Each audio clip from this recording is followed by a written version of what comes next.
Hey, so if you drive any kind of vehicle in Sri Lanka, the way you get fuel has totally changed. We're about to walk through the new National Fuel Pass system, and trust me, by the end of this, you'll know exactly what you need to do to get your weekly fuel, no problem. Okay, let's just get right to the most important thing you need to know. Starting March 15th, the game has changed.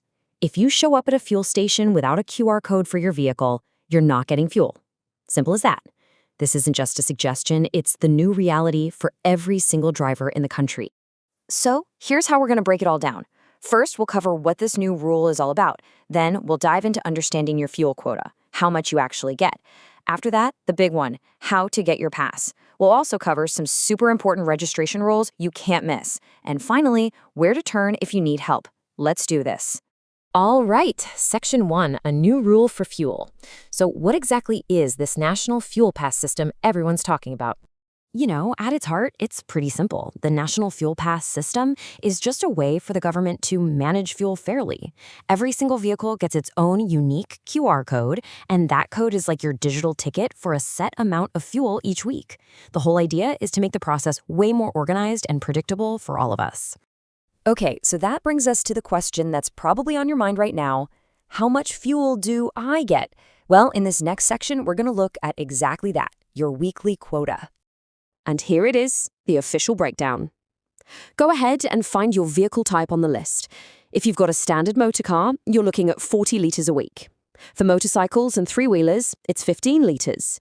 Vans and buses get a bit more at 60, and of course, motor lorries get a much larger 200-litre quota. So find your category, that's your new weekly limit. Okay, so you know the rule. You've found your quota. Now for the most important part, actually getting your hands on that QR code. Let's walk through the registration process. I promise, it's more straightforward than you might think. Step 1, just open up your internet browser and head directly to the official site. That's fuelpass.gov.lk. And be careful here, this is the only real website for this. Avoid any fakes or links people send you. Now, before you start typing anything, let's get organized. This is step 2, get your stuff together. You're going to need a few things right in front of you. Your vehicle registration certificate, your national identity card, or your passport. And if you're registering a company vehicle, you'll need your business registration number. And, of course, have your mobile phone handy. And for step 3, you just take all that info you gathered and start filling in the blanks. The website is really good at guiding you through it. It'll ask for your personal info, your vehicle info. Just follow the prompts, double-check that everything's correct, and hit submit. After it's processed, boom, you'll get your unique QR code. Okay, I need you to pay close attention to this next part. We're talking about the important registration rules. Seriously, these are the little details that can cause big headaches, so you really can't afford to miss them if you want your application to go through smoothly. So there are basically 2 different paths you can take here. If you're registering as an individual, you'll use your NIC or passport number. The rule is easy. 1 person, 1 vehicle, 1 mobile number. But for a business, you'll use your business registration number, your BRN. And here's the key difference. A single business can register multiple vehicles, and you can even use just 1 mobile number for all of them.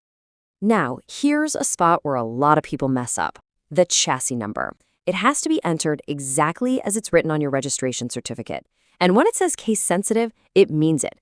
Every capital letter, every number has to be perfect. So please, double-check this one before you submit.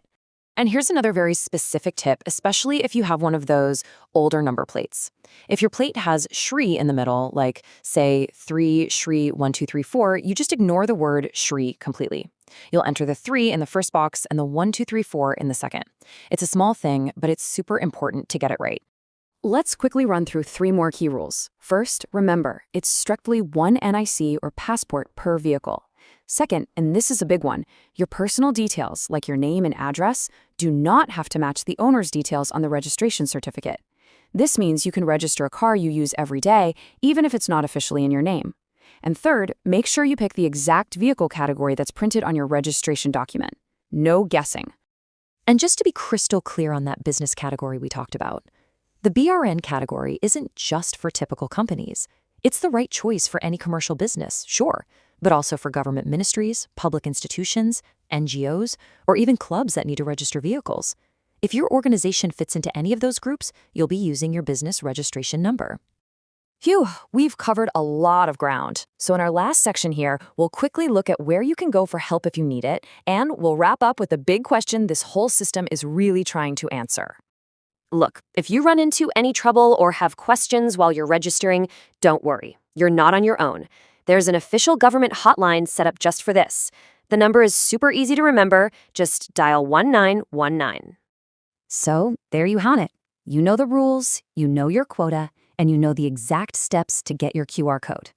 This whole system was put in place to solve one of the biggest headaches in the country, which really leaves us all with one final question. Is this actually going to work?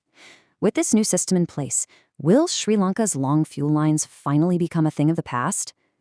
Well, that's the hope. Now we just have to wait and see.